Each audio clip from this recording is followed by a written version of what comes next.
dimanche. Maxence Cacré, celui qui était capitaine ce soir, est avec Vincent Petitpé. Maxence, il y avait eu ces 4 victoires consécutives. Est-ce que la rechute ce soir est douloureuse? Oui, forcément, quand on enchaîne les victoires, c'est toujours dur de perdre un match. Après, c'est ce qu'on vient de se dire au vestiaire aussi. C'est une défaite, il va falloir vite l'oublier et repartir au travail pour repartir sur une série et essayer de gagner nos prochains matchs. Comment vous l'expliquez cette défaite sur le terrain, vous, au cœur du jeu? Qu'est-ce qui l'a manqué? Qu'est-ce qui n'a pas fonctionné? Je pense sur l'ensemble du match, on n'a pas su être assez dangereux. En tout cas, on s'est créé des occasions, mais pas d'occasions franches à mon goût, mis à part quelques-unes comme en première mi-temps avec l'occasion de Aurel. Je pense qu'on n'a pas assez joué aussi. On a beaucoup trop dégagé. Donc c'est ce qui a mis Lens dans le rythme aussi, je pense, et qui les a mis dans le sens du match. Est-ce qu'apprendre ce matin qu'Alexandre Lacazette était forfait, ça a un peu chamboulé vos plans? Chamboulé, non, parce qu'on a un effectif qui nous permet d'avoir des joueurs de qualité.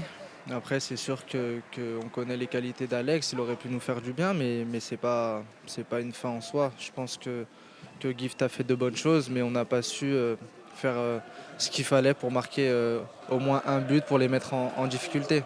Vous aviez été choisi aujourd'hui pour avoir le brassard. Quel regard vous portez sur cette responsabilité? Non, tout d'abord, c'est une fierté. C'est une fierté parce que je suis d'ici, c'est mon club, donc je suis content de porter le brassard. Après c'est quelque chose que je fais pas attention quand je suis sur le terrain. J'essaie de me focaliser sur mon match et mon rôle reste le même avec ou sans le brassard. Merci beaucoup, Maxence Cacré. 24 ans désormais, Maxence Cacré, capitaine, le coach lensois. On reviendra ensuite évidemment à l'Olympique Lyonnais. On attend également Pierre Sage qui viendra nous voir tout à l'heure. Mais d'abord, monsieur Franck Hez nous rejoint.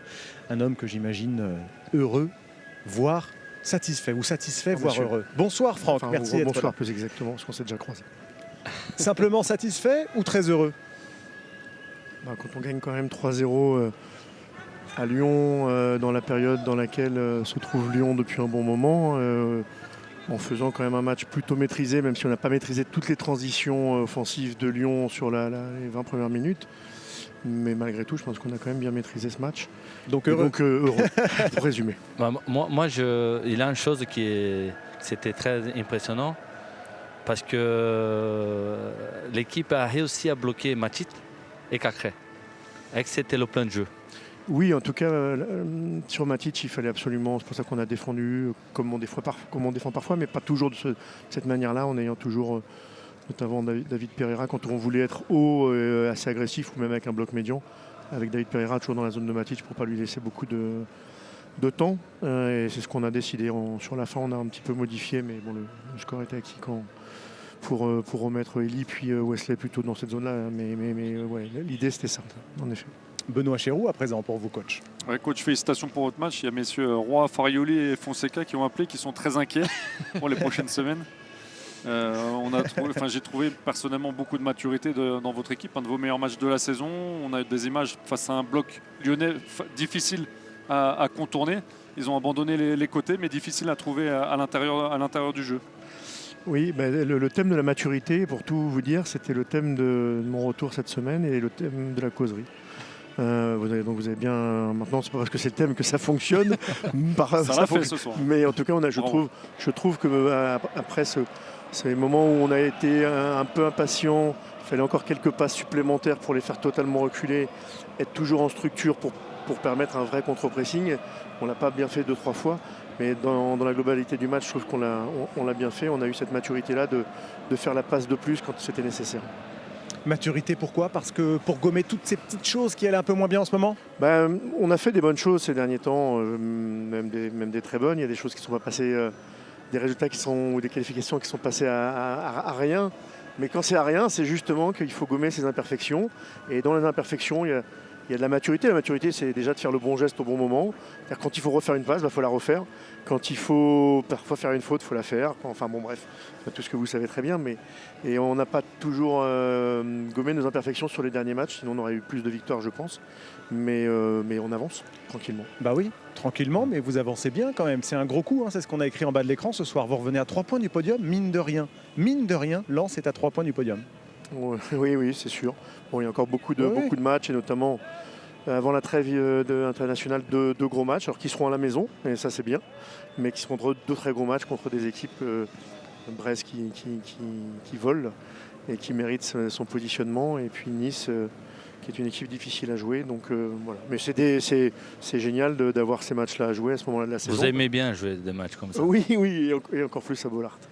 Un énorme mois de mars. Dernier mot, et on accueille ensuite Pierre Sage. Des nouvelles d'Eli Wahi, quand même.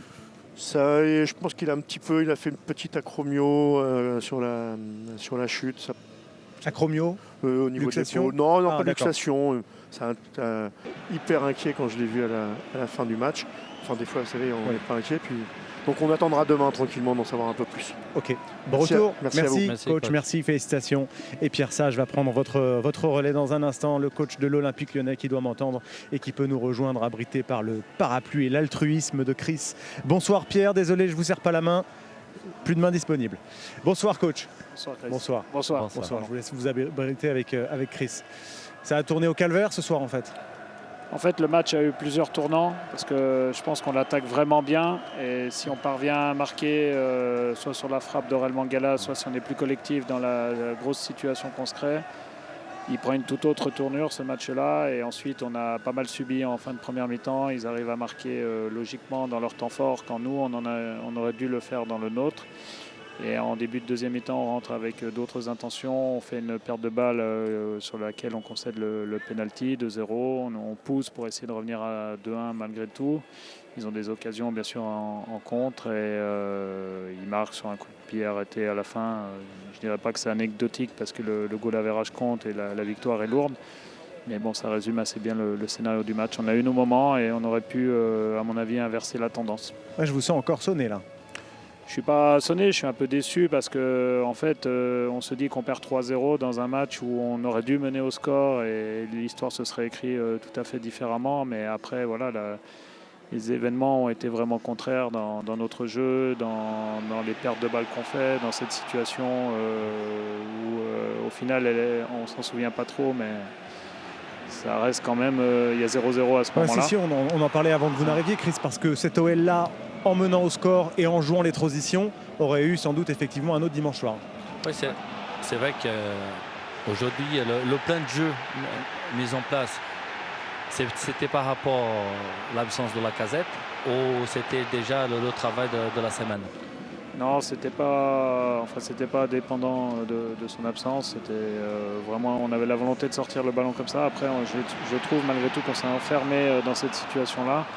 Et ensuite, sur les attaques rapides, on est assez performant. Donc, vu que c'est une équipe qui se livre, qui attaque en nombre, forcément, on a des situations. Malheureusement, on ne les a pas concrétisées. Et je pense qu'il y en a une qu'on aurait pu jouer un peu plus collectivement, notamment. Benoît Chéroux, à présent, va vous parler. Oui, coach, vous aviez un super plan A défensivement. On a vu un gros bloc jusqu'au premier but, à la 43e minute. Une fois que le premier but est encaissé, c'est compliqué de passer un plan B ou un plan A amélioré, justement. Est-ce que vous avez eu le temps de le travailler ? En fait, le plan B amélioré, comme vous l'entendez, il prend aussi du plomb dans l'aile à partir du moment où on prend le but en tout début de deuxième mi-temps. Voilà, donc. Ensuite, je vous avoue que le côté défensif, on le met pas au second plan, mais on a tellement la volonté de mettre ce troisième but qui peut nous faire revenir dans le match que forcément en cascade, on s'expose énormément. C'est une équipe aussi qui est très bonne en transition, donc voilà, ça fait un match assez ouvert. Et c'est le scénario du match qui nous a amené à ça. Mais si dans notre idée, on défend comme on le fait au début et on a nos situations d'attaque rapide, on mène 1-0, c'est pour ça que je vous dis que ça aurait pu être un tout autre match. Maintenant, il ne faut pas enlever la belle victoire de Lens qui nous a quand même mis 3 buts. Voilà, je dirais que les choses tournent bien pour eux et ils ont su le faire. Et contrairement à nous, on a eu les opportunités, on ne l'a pas fait. On a entreaperçu pendant ce temps-là le sourire d'Eli Wahi, ça nous rassure pour son épaule gauche évidemment à l'attaquant lensois. Encore, ça nous rassure, fan de foot. Oui. Deux petits mots, très rapidement, Pierre. Est-ce que Lacazette sera de retour le week-end prochain à Lorient? Oui, j'espère. Alors, j'ai eu un discours assez positif avant en conférence de presse disant qu'il allait participer et malheureusement, c'était pas du bluff. Hein. On avait vraiment l'idée qu'il joue et hier en séance, il m'a dit qu'il se sentait pas.